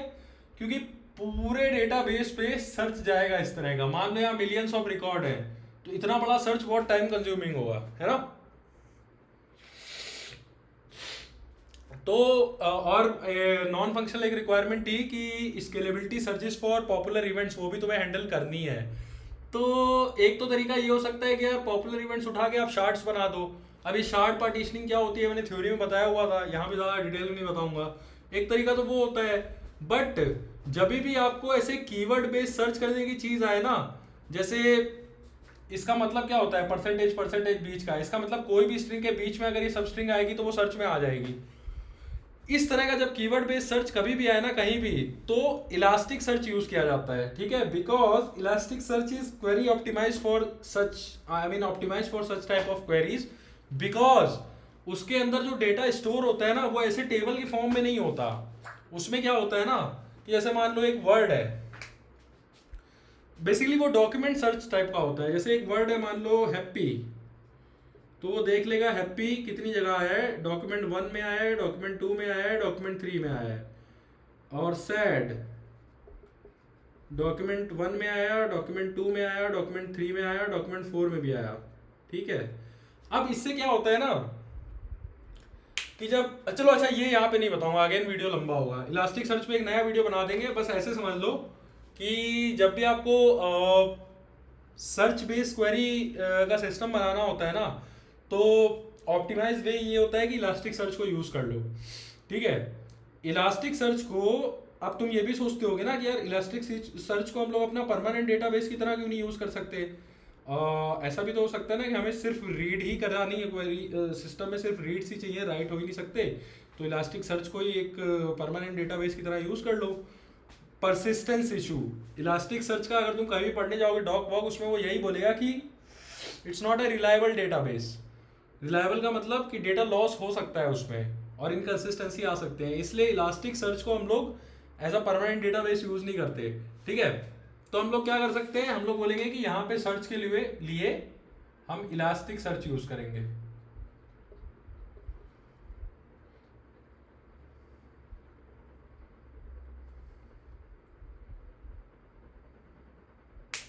ठीक है। अब यार ये मैसेज आ जाते हैं। चलो भैया let's get back to work. तो हमने क्या डिस्कस किया था, search term based query type के लिए हम लोग इलास्टिक सर्च यूज करते हैं। ठीक है। तो इलास्टिक सर्च ऐसे समझ लो कि काइंड ऑफ अ डेटाबेस ही है, बट इसको हम परसिस्टेंस और रिलायबिलिटी कंसर्न्स की वजह से एज अ प्राइमरी डेटाबेस नहीं यूज करते हैं। हम लोग करते क्या है पता है, प्राइमरी डेटाबेस अलग से रखते हैं और सिर्फ सर्चिंग जिस पे होनी है ना वो सारी चीजें इलास्टिक सर्च पे ट्रांसफर कर देते हैं। ठीक है। तो उसको करने का एक तरीका होता है CDC।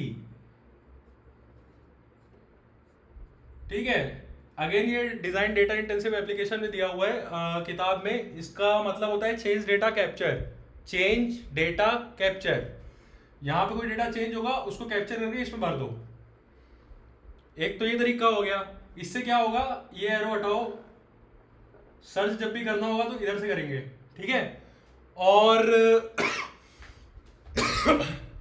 दूसरी चीज क्या हो सकती थी यार, अगर आपको सीडीसी नहीं लगाना है, सीडीसी नहीं लगाना है, सीडीसी नहीं लगाना है, तो जब भी कोई आप मान लो, ये मैंने इवेंट सर्विस आपको बताई थी, इसमें CRUD ऑपरेशन होंगे ना, एक इवेंट के बारे में डिटेल रीड राइट अपडेट सब कुछ हो सकती है।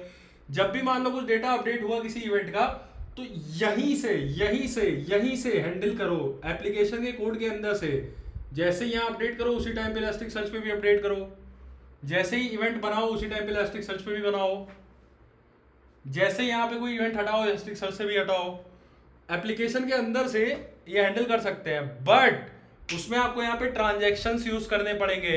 मतलब अगर ये राइट सक्सेसफुल हुआ है और ये नहीं हुआ तो इसको भी रोल बैक करना पड़ेगा, या ये नहीं हुआ ये हो गया तो इसको रोल बैक करना पड़ेगा। तो इसलिए आप लॉक्स ले सकते हो। ट्रांजेक्शन लगाने की वजह से प्रॉब्लम क्या होती है, अगेन क्यूइंग होती है, स्लो होता है, वो सब परफॉर्मेंस का मेरा जो सबसे पहला वीडियो आई थिंक था उसमें मैंने आपको बताया था। थ्योरी सीरीज अगेन बोल रहा हूँ, बार बार बोलता हूँ, देख लेना वरना यहाँ कुछ समझ नहीं आएगा, ठीक है।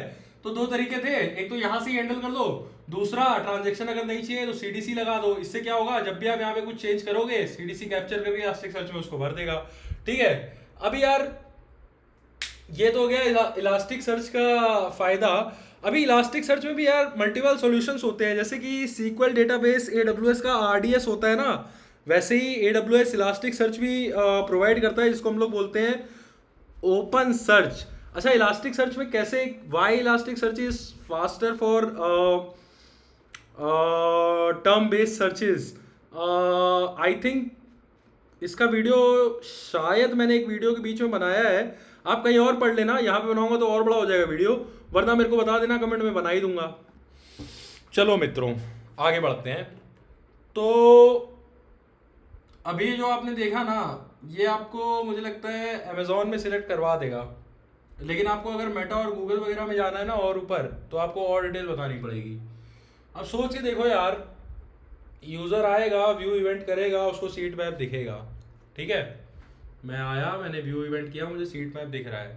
अब मैंने अपनी स्क्रीन रिफ्रेश नहीं की, 2 मिनट मैंने देखा कौन सी सीट सिलेक्ट करनी है, अवेलेबल दिख रही थी, उस पर क्लिक कर दिया। ऐसा हो सकता है ना कि कोई और आके उसको पहले बुक कर दिया, ध्यान समझना। ये मेरी स्क्रीन है, ठीक है, यहाँ पे मुझे सीट मैप दिख रहा है और मैं देख रहा हूँ कि यार ये C3 ये अवेलेबल है, ठीक है। अभी बज रहा है 12:0, ठीक है। ऐसे ही और भी तो बंदे देख रहे होंगे ना। अब मान लो 12:03 पे मैंने बोला कि ये वाली सीट मुझे बुक करनी है, मेरी स्क्रीन में अवेलेबल दिखा रही थी, मैंने इस पर रिजर्व करना चाहा, बट इन 3 मिनट के डिफरेंस में कोई और यूजर हो सकता है इसको बुक कर चुका हो। अब मैंने पेज रिफ्रेश तो किया नहीं है, तो मुझे कैसे पता लगेगा। अगर मैं पेज रिफ्रेश करता तो वो बुक वाली या रिजर्व वाली स्टेटस मेरे को फिर से दिख जाता, क्योंकि दोबारा एपीआई कॉल होती, बट मैंने तो वो पेज रिफ्रेश किया ही नहीं है। तो रियल टाइम पे हमें किसी तरह से इस टिकट मैप को रियल टाइम करना होगा कि क्लाइंट अगर रिफ्रेश ना भी करे तो भी उसको पता लगता रहे। अब रियल टाइम में यार आपके दिमाग में सीधा आता होगा वेब सॉकेट, पता ऐसा होता नहीं है, हर जगह आप वेब सॉकेट नहीं यूज कर सकते। तो यहाँ पे आपके पास 3 ऑप्शन है। पहला है पोलिंग, ठीक है, दूसरा है सर्वर सेंट इवेंट्स, तीसरा है वेब सॉकेट। तो आपको ये तीनों इंटरव्यू को बताने पड़ेंगे कि ये हमारे चांसेस हैं, जिसमें से हम लोग आपको बेसिकली यहीं पे आपका डिस्कशन, मतलब वो आपको बताना पड़ेगा ना कि यार I am senior engineer, polling, SSC, web socket, इनमें क्या क्या फर्क होता है। तो यार बहुत डिटेल में आपको घुसना नहीं है, बट आपको पता होना चाहिए, ठीक है। और यहाँ पे मैं बहुत डिटेल में नहीं बताऊंगा, बस ऐसे समझ लो यार, पोलिंग 2 तरह की होती है, एक होती है लॉन्ग पोलिंग, एक होती है शॉर्ट पोलिंग, ठीक है। लॉन्ग पोलिंग की यहाँ पे जरूरत है, बहुत अच्छा यूज केस ये वाला है, यहाँ पे लॉन्ग पोलिंग की जरूरत है। शॉर्ट पोलिंग क्या होती है ये आप कहीं और पढ़ लेना, ठीक है। ऐसे समझ लो, लॉन्ग पोलिंग में हम लोग क्या करते हैं ना, समझ में आया किसी का, मतलब रिसोर्सेज भी यार एक्चुअली थोड़े कम है, तुम लोग की गलती नहीं है, बता देना कमेंट में, तो मैं एक वीडियो बना दूंगा short polling versus long polling. और वैसे लॉन्ग पोलिंग में क्या होता है ना यार, यहाँ से HTTP रिक्वेस्ट तुम भेजते हो और सर्वर पे हमारी रिक्वेस्ट ब्लॉक हो जाती है 30 सेकंड के लिए या 1 मिनट के लिए, और सर्वर डेटाबेस में चेक करता रहता है कि यार किसी और ने बुक तो नहीं किया वो सीट, किसी और ने बुक तो नहीं किया वो सीट, किसी और ने बुक तो नहीं किया वो सीट, और उसके बाद रिस्पॉन्स भिजवा देता है। तो 30 सेकंड के लिए तो रियल टाइम हो गया, उसके बाद कुछ इंटरवल ब्रेक आता है, 20 सेकंड रुक के फिर से यही काम कर दिया आपने। अब यार अगर आपकी ऐप ऐसी है कि यूजर इस स्क्रीन पे on an average 3 minute, 4 minute, 5 minute रुकता है, तब तो आप पोलिंग से काम चला सकते हो। बट अगर यूजर यहाँ पे घंटों रुकता है, तो ऐसा भी हो सकता है ना कि आपने पोलिंग की मल्टीपल रिक्वेस्ट भेजी, सारी बैकएंड में 30-30 सेकंड, 1-1 मिनट रुकती हैं, तो सारी बेफालतू की एपीआई कॉल हुई ना। और यहाँ पे 30 सेकंड, 1 मिनट रोकना भी सही नहीं है। अगर मान लो ये Node.js का सर्वर हुआ, तब तो फट ही जाएगी भाई, Node.js तो सिंगल थ्रेडेड होता है, आप ब्लॉक कर रहे हो थ्रेड को। और ये ब्लॉकिंग बेसिकली वाइल लूप के थ्रू भी करी जा सकती है, ठीक है। तो एक तो ये रास्ता था, आप बताना अगर 3-4 मिनट के लिए रुक रहा है इस स्क्रीन पे यूज़र, तब तो हम इस तरीके पे जा सकते हैं। जाएंगे कि नहीं वो नहीं पता, आपको सिर्फ इंटरव्यू को बताना है कि जा सकते हैं। दूसरा है वेब सॉकेट। अब वेब सॉकेट में भी इंटरनली कैसे काम करते हैं वो मैं नहीं बताऊंगा, बट आपको मैं यहाँ बताऊंगा कि वेब सॉकेट भी यूज़ कर सकते हैं। वेब सॉकेट में होता क्या है यार, कि ये जो आपका क्लाइंट है और यहाँ पे जो सर्वर है, इन दोनों के बीच में पहले कनेक्शन बनता है। इस कनेक्शन को बोलते हैं SSH टनल, SSH टनल या SSH हैंडशेक वगैरह वगैरह। उसके बाद नॉर्मली जब HTTP रिक्वेस्ट भी हम लोग ट्रांसफर करते हैं ना, तब भी ये कनेक्शन बनता ही है। HTTPS जब ट्रांसफर करते हैं ये कनेक्शन बनता है, फिर HTTP कॉल स्टार्ट होती है। वेब सॉकेट में भी सेम ही चीज़ है। हाँ चलो यही बता देता हूँ। HTTPS रिक्वेस्ट में क्या होता है, SSL हैंडशेक हुआ, चैनल टनल हैंडशेक जो भी कह लो, टनल चैनल बन गया। अब HTTP रिक्वेस्ट जाती है और डेटा लेके जाती है, काम करती है, वापस आती है, रिस्पॉन्स जब भिज गया उसके बाद ये कनेक्शन क्लोज हो जाता है। अगली रिक्वेस्ट आती है, फिर से कनेक्शन बनता है। वेब सॉकेट में हम लोग क्या करते हैं, कनेक्शन बनाते हैं, उसके बाद इसको क्लोज ही नहीं करते, कनेक्शन खुला ही हुआ है। सर्वर में कोई चेंज हुआ तो सर्वर यहाँ पे भेज सकता है डेटा या इवेंट एमिट कर सकता है। क्लाइंट अगर चाहे तो अपनी साइड से भी कोई इवेंट एमिट कर सकता है। बार बार हमें कनेक्शन बनाने की जरूरत नहीं पड़ती, ठीक है। अब तुमको लगता होगा यार ऐसे तो हम लोग हमेशा वेब सॉकेट ही क्यों नहीं यूज़ कर लेते हैं, हमेशा ही रियल टाइम रहेगी हमारी ऐप, ये पोलिंग फुलिंग हटाओ। तो यार वेब सॉकेट के भी कुछ नुकसान है। ये जो कनेक्शन खोलने वाली चीज़ है ना, ये इंटरनली अगर आपको बहुत इंटरेस्ट हो तो कभी पढ़ना वेब सॉकेट कैसे काम करता है। बट ये जो एक टर्म होता है buffer segregation memory something like that था, ये जो कनेक्शन बनते हैं ना, ये बहुत हैवी कॉस्ट होता है इनका, heavy cost in terms of memory, CPU, storage. तो ये जो सर्वर क्या है, सर्वर मैंने बताया था आपका लैपटॉप है जो क्लाउड पे चल रहा है, उसकी भी खुद की मेमोरी है आपके लैपटॉप की तरह, खुद का CPU आपके लैपटॉप की तरह, खुद की रैम है आपके लैपटॉप की तरह। तो रैम से मेमोरी उठ के यूज होती है कनेक्शन बनाने के लिए। तो आपने फालतू में कनेक्शन खोल के रखा हुआ है, डेटा ज़्यादा ट्रांसफर हो नहीं रहा है, तो कैपेसिटी ही डाउन होगी, ठीक है। इस वजह से वेब सॉकेट तभी यूज करते हैं जब हमारे पास कोई चारा ना हो, क्योंकि वेब सॉकेट के जो डिसएडवांटेज है वो फिक्स्ड है कि इतना तो डिसएडवांटेज आएगा ही। अब अगर आपका एडवांटेज इस डिसएडवांटेज को ओवरकम कर रहा है तब तो आप यूज कर लो। ऐसा नहीं करना है ना कि यार डिसएडवांटेज इतने सारे, एडवांटेज इतना सारा यूज कर लिया, ठीक है। तो अब ये वेब सॉकेट था, इसमें क्या होता है, SSL कनेक्शन बनता है, सर्वर भी अपनी साइड से कुछ इवेंट एमिट करा के तुरंत इसको इन्फॉर्म कर सकता है रियल टाइम में, क्लाइंट भी अपनी साइड से कुछ इवेंट करा के तुरंत इन्फॉर्म कर सकता है सर्वर को। एक और चीज होती है उसको कहते हैं सर्वर सेंट इवेंट, नाम से ही स्पष्ट है, उसमें भी कनेक्शन बनते हैं बट यूनिडायरेक्शनल होते हैं। यूनिडायरेक्शनल का मतलब यहां से डेटा इधर नहीं भिजवाया जा सकता, मतलब क्लाइंट से सर्वर में नहीं भिजवाते, सिर्फ सर्वर से क्लाइंट में भिजवा देते हैं, इसीलिए उसका नाम है सर्वर सेंट इवेंट। बट वो भी रियल टाइम होते हैं, जैसे ही यहाँ पे कुछ चेंज वेंज हुआ तुरंत इवेंट भिजवा दो। तो उसका इस्तेमाल हम यहाँ पे कैसे कर सकते हैं यार, जितने भी क्लाइंट होंगे ना वो सर्वर सेंट इवेंट का कनेक्शन खोल के रखेंगे। परसिस्टेंट कनेक्शन इसको बोला जाता है। परसिस्टेंट क्यों बोला जाता है, क्योंकि हमेशा खुला रहता है, बंद नहीं होता, ठीक है। और डेटाबेस को ये सर्वर ऑब्जर्व करता रहेगा, जैसे ही कोई टिकट बुक हुआ है तुरंत ही इवेंट एमिट कर देगा सारे क्लाइंटों पे, और वो सारे क्लाइंट क्या करेंगे, उसको रिजर्व दिखाने लगेंगे टिकट को, ठीक है। ये तरीके होते हैं। और अब यहाँ पे कौन सा यूज करना है, अगर आपको देख रहे हो कि यार यूजर बहुत लंबे टाइम तक यहाँ पे रुकता है तो आपको पोलिंग करना ठीक नहीं रहेगा। मतलब अगर पीछे आपका सर्वर नोड.js पे चल रहा है तब तो पोलिंग आप बिल्कुल ही यूज नहीं कर सकते, ठीक है। और मतलब ये सब आपको बेसिकली क्या नहीं करना है क्या करना है ना, सिस्टम डिजाइन में ऐसा कुछ फिक्स नहीं होता। फॉर एग्जांपल लोग बोलते हैं कि NoSQL databases are more scalable, highly scalable, but Instagram का मेजर पार्ट आज भी RDS में चल रहा है यार, ट्रांजैक्शनल भी है, स्केलेबल भी है, तो करने को आप कुछ भी कर सकते हो। बट आपको ये सब इंटरव्यूअर को बेसिकली बताना पड़ेगा कि हमारे पास ऑप्शन ये है, ठीक है। तो तभी तो आप बाप बनोगे ना, बाप को पता होता है इस रास्ते पे ये मिलेगा, इस रास्ते, पापा समझाते नहीं थे बचपन में कि पढ़ो लिखो लौंडियाबाजी नहीं करनी, उनको पता है ना हर रास्ते में क्या मिलेगा। ये ऐसे ही आपको भी इंटरव्यू को बताना पड़ेगा कि देखो ये भी यूज़ कर सकते हैं, ये भी यूज़ कर सकते हैं, ये भी यूज़ कर सकते हैं। क्या यूज़ करना है वो परिस्थिति पे डिपेंड करता है। किसी बच्चे के दिमाग में क्या चल रहा है, प्यार यार हो गया तो उस रास्ते पे चला गया। कोई लड़का सीधा साधा है, लाइब्रेरी से निकलता है, घर आता है तो वो पढ़ाई के रास्ते पे चला गया। कोई गुंडई में फंस गया, वो उस रास्ते पे चला गया। वैसी ही चीज़ है यहाँ पे। हो सकता है बैकएंड सिस्टम आपका कुछ कुछ नोड जेएस पे चल रहा हो, तो आप पोलिंग यूज़ ही नहीं कर पाओगे। या गोलैंग पे चल रहा हो, उसमें वेब सॉकेट कनेक्शन हार्ड होते हैं, तो वेब सॉकेट नहीं यूज़ कर पाओगे। वही चीज़ है। अब यहाँ पे यार एक समस्या और आपको दिख रही होगी। समस्या क्या है? कि जैसे मान लो यार कोई हनी सिंह आया, या मान लो हनी सिंह ने अनाउंस कर दिया कि 24 तारीख को टिकट मास्टर में मेरा इवेंट दिखेगा, सब लोग टिकट बुक कर देना। ठीक है, सब लोग ध्यान से बैठे हुए हैं, हजारों करोड़ों लोग। सीटें कितनी है? 10,000।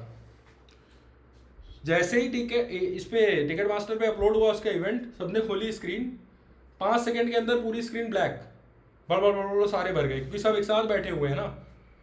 तो आपको मौका ही नहीं मिल पाएगा। जैसे ही आप खोलोगे पूरी स्क्रीन आपको दिखेगी, अरे सारे भर गए तुरंत ही। तो ये भी बैड यूजर एक्सपीरियंस है। इतना अगर आपने बता दिया तो आप मेटा में भी सिलेक्ट हो जाओगे। इसके आगे का XAI टाइप की कंपनियां, मतलब सीधी बात भाई मेरी तो फट गई थी। XAI एक कंपनी है एलन मस्क वाली, उसमें इंटरव्यू हुआ था। वो सब मतलब तोड़ फाड़ कंपनी है, 10-10 12-12 लाख महीने का देती है वो लोग। ठीक है, इट्स लाइक $80 पर आवर के रेट से। अमेरिका का पैसा है लेकिन इंडिया से काम करना होता है। तो वहाँ पे इतना मैंने बना दिया था, बट फिर भी फेल कर दिया उन्होंने। तो बाद में मैंने फीडबैक मांगा था उस बच्चे से, लड़के से लिंक्डइन पे कनेक्ट करके। तो उसने बोला था कि ये जो स्पेशल केस था जिसमें आप क्या बोलते हैं, पॉपुलर इवेंट्स आएंगे तो अचानक से लोग आएंगे और सारे टिकट आपको बुक 2 मिनट में ही हो जाएंगे या 10 सेकंड में ही हो जाएंगे, उसको कैसे हैंडल करोगे? तो चलो यार उसको भी एक बार देख लेते हैं। तो उसके लिए यार आप एकदम से स्क्रीन ब्लैक ना हो क्या ही कर सकते हो। उसके लिए यार कुछ ऐसा आपको करना पड़ेगा। मतलब जनरली ऐसा रहता है ना कि सीट मैप रहता है, बहुत सारे लोग रिक्वेस्ट सबमिट करते हैं और उनको बोल दिया जाता है your request is submitted, and थोड़े टाइम बाद 2-4 मिनट बाद 100 यूज़र को आप सीट डाल देते हो बेस्ड ऑन टाइम स्टैम्प या जो भी प्रायोरिटी आप सेट करते हो, may be location etcetera, because cancellation होने की चांसेस कम होते हैं लोकेशन के हिसाब से। और फिर आप स्क्रीन दोबारा प्रेजेंट करते हो यूज़र्स के लिए कि हाँ चलो अब ये 100 बुक हो गई हैं। जैसे कि पहले यूज़र्स आए जब टिकट खुला था तो बहुत सारे टिकट यहाँ पे अवेलेबल थे, बहुत सारों ने रिक्वेस्ट भरी, उन सबको आपने बोल दिया कि योर रिक्वेस्ट इज सबमिटेड, आगे की प्रोसेसिंग। मतलब अभी किसी को ये नहीं बताया रियल टाइम पे कि हाँ सबका ये, आपका ये बुक हो गया, आपका ये रिजर्व हो गया। ठीक है, कुछ कुछ यूजर्स के आपने प्रायोरिटी सेट की, उनका प्रोसेस चलने दिया रिजर्व और कंफर्म करने वाला, और थोड़ी देर बाद दोबारा से स्क्रीन प्रेजेंट की और अब यूजर्स को बोला कि यार ये भर चुके हैं, और 2 मिनट का विंडो दिया कि आप देख लो आपकी कौन सी सीट बुक करनी है। और 2 मिनट बाद फिर से बहुत सारे लोगों ने रिक्वेस्ट सबमिट की, उनमें से फिर से आपने प्रायोरिटी के हिसाब से डिसाइड किया कि किन लोगों को फिर से मौका देना है, उनको आपने मौका दिया रिजर्व और कंफर्म करने वाला। और फिर से कुछ टाइम के बाद आपने बाकी यूजर्स को बोला कि चलो अब इतना बुक हो चुका है, इतना बचा हुआ है। तो ये चीज़ थोड़ा यूजर एक्सपीरियंस को अच्छा करेगी। अदरवाइज क्या होगा ना, अगर आप रन टाइम पे सब कुछ करते हो तो बहुत सारे यूजर यहाँ पे आएंगे, 100K मान लो आ गए और सीटें केवल 500, और 100K ने एक साथ रिक्वेस्ट बुक कर दी। मान लो आपने 500 के 500 सिलेक्ट कर लिए और direct 5 second 10 second 10 minute 15 minute बाद बोला कि हाँ चलो सारे बुक हो गए हैं। तो बाकी जो आएंगे ना 10 मिनट बाद, उनको सीधा दिखेगा सब बुक हो गया। ऐसा आपको नहीं करना है, ठीक है? क्योंकि बहुत कम ही लोग होते हैं ना खोल के ही बैठे होंगे कि आज जैसे ही 12 बजे पट्टे से मार देंगे। तो उसके लिए आप क्या कर सकते हो ना, मतलब ये कैसे किया जाता है ना, क्यू की मदद से। एक क्यू मैं इसको बोल देता हूँ क्योंकि क्यू इन जनरल ऐसी चीज़ें होती है जहाँ पे बहुत सारी रिक्वेस्ट आप भर देते हो और पुल कर करके प्रोसेसिंग करते हो बाद में। तो यार यहाँ पे हम लोग एक क्यू लगा सकते हैं। अब क्योंकि ये एक्चुअल क्यू नहीं है तो इसको हम वर्चुअल क्यू बोल देते हैं। ठीक है, तो जैसे ही यूजर आएंगे खूब सारी रिक्वेस्ट भरेंगे, यहाँ पे आप डाल देना, और यहाँ पे आप टाइम स्टैम्प वगैरह भर सकते हो। ठीक है, लोकेशन का आई मीन आईपी से आपको आईपी एड्रेस अगर में जाता है लोकेशन मिल जाएगी। उसके बेसिस पे आपने जो भी सिस्टम में प्रोसेसिंग बनाई होगी मान लो 1000 रिक्वेस्ट भी, 1 करोड़ रिक्वेस्ट भी आ गई और आपके पास सीटें 500 है, आप चाहते हो अभी 100 को देना, तो 100 लोग यहाँ से निकालोगे, उनका प्रोसेस यहाँ कंफर्म बुक करोगे और उसके बाद दोबारा से स्क्रीन अपडेट कर दोगे सारी यूजर के लिए कि चलो यार 500 सीटें थी, उसमें से 100 यहाँ पे भर गई हैं, बची है 400, इन पे आप सिलेक्ट कर लो। अगेन वही चीज होगी, इन 400 पे बहुत सारी रिक्वेस्ट आएंगी, यहाँ पे भर जाएंगी, उनमें से कुछ कुछ की आप प्रोसेसिंग करोगे, बाकी यहाँ भेज दोगे। तो इस तरह से यार एक सिस्टम बनता है और मुझे लगता है कि ये अगर आप इतना बना दोगे ना तो किसी भी कंपनी में सिलेक्ट हो जाओगे। अब आप सोचो यार, मैंने तो इतनी बार ये सिस्टम बनाया हुआ है, प्रैक्टिस किया हुआ है, अभी वीडियो बनाने से पहले भी 3-4 दिन इसके बारे में सोच रहा था, मतलब 10 दिन लग जाते हैं एक वीडियो बनाने में। तो यार प्लीज़ सब्सक्राइब कर देना यार, अगर आपको पसंद आ रहा हो, कुछ वैल्यू मिल रही हो, तब जाके मैं आपको एक्सप्लेन कर पाया हूँ घंटे भर में। रियल इंटरव्यू में आपका 10 मिनट तो डिस्कशन चलेगा, फालतू फालतू बातें होंगी, हाय हेलो मैं ऐसा हूँ वैसा हूँ, मैंने यहाँ काम किया, आपने कहाँ काम किया, वगैरह वगैरह। आधा घंटा मान के चलो आपको मिलता है, उस आधे घंटे में आप इतना पूरा तो नहीं बना पाओगे, बट फिर भी मेरा ये मानना है ना कि फंक्शनल रिक्वायरमेंट तो पूरी मेट करा ही दिया करो। उसके बाद नॉन फंक्शनल रिक्वायरमेंट्स में यार अगर आप 2 साल 3 साल एक्सपीरियंस है तो कोई भी एक एरिया में डीप डाइव कर दिया करो। जैसे अगर आपने रेडिस लॉ की बता दिया तो 2-3 साल वाले तो वहीं पे सिलेक्ट, इवन 5 साल वाले भी वहाँ पे सिलेक्ट हो जाएंगे अगर आपने ये कंफर्म रिजर्व का प्रोसेस और रेडिस लॉ बता दिया। क्रॉन जॉब तक बताया है तो 2 साल वाले सिलेक्ट हो जाएंगे। उसके ऊपर अगर आपने ये वर्चुअल क्यू वाली चीज़ बता दी, इलास्टिक सर्च बता दिया, तो स्टाफ वाले भी 10-12 साल वाले भी सिलेक्ट हो जाएंगे। तो यही था यार टिकट मास्टर का सिस्टम डिज़ाइन। अब यार कमेंट में आपको बताना कि और आपसे क्या क्वेश्चन पूछे गए हैं, किस पे वीडियो में अगला बनाऊं, ठीक है। तो सब्सक्राइब ज़रूर कर देना यार, पहली बार बोल रहा हूँ, भीख तो नहीं मांग रहा हूँ, बट अगर कुछ वैल्यू मिले तो कर देना। उससे अपने को भी मोटिवेशन आता है यार कि हम जो बना रहे हैं उससे यूज़र का कुछ फ़ायदा भी हो रहा है कि नहीं, या फालतू ही में मैं इतनी मेहनत किए जा रहा हूँ। तो और हाँ, जो भी इम्प्रूवमेंट कर सकते हैं सिस्टम में वो भी बताना आप, एस्थेटिक्स वगैरह, मतलब कि अच्छा कैमरा ले लो, अच्छा माइक ले लो, वगैरह वगैरह, अगर आपको डिफ़िकल्टी होती है वो चीज़ें समझने में। तो वीडियो को यहीं ख़त्म करते हैं, मिलते हैं अगले वीडियो में जल्दी।